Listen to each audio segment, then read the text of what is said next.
Durante bulan 5 nilaran Clínica Santo Antônio Matael. Registro paciente HIV-Sida na ida, inclui paciente tuberculose na nenolo resinen. Informação ne hato husi coordenadora Moras TV e a Clínica Santo Antônio Matael. Habilita Lopes, ba jornalista Sida quarta-feira lono ranolo resin 5. Fulan junho tina rihun ranolo resin 5. Durante bulan 5 nilaran husi bulan janeiro to maio tina ne Clínica Santo Antônio registro caso Moras HIV-Sida ida. No caso tuberculose nang nenolo resinen. Portanto, Moras tuberculose ne iha uinrua. Ida makli husi mertasak. No ida seluk detekta li husi leno iha hirus matan. Iha Clínica Matael iha dadu su ya TB ho HIV ne usi janeiro to iha mais fulan dane hutinen dane ne total ne iha nenolo resinen ne ba jalal TB de. E depois ba iha ita iha tene to iha TB ni ita halo teste hatu detekta ema Moras TB ni ia untua. Ida maliusi ita ninya mertasak ida leno iha parte ita ni hirus mata. Nebe iha parte ita ninya hirus matang ne total hamutu iha ne iha tolu nolo resin itu ida parte ba iha ita ninya mertasak ka teste ba iha laboratorium tua nolo resin sia.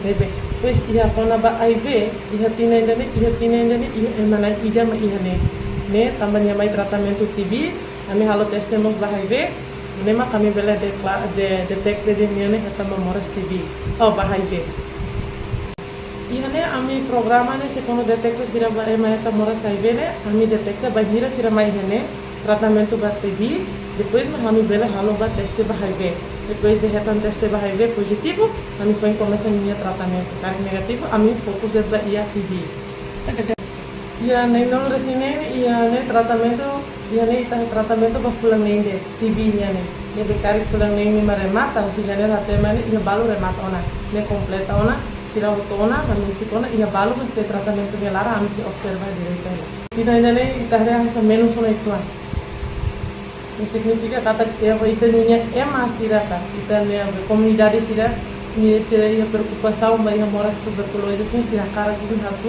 eta tratamento para no hatu hetan duni purati Moras tuberculose rasik moço tamba comunidade sira fuma ranço livre. No remutua hodi hamoso Moras TB.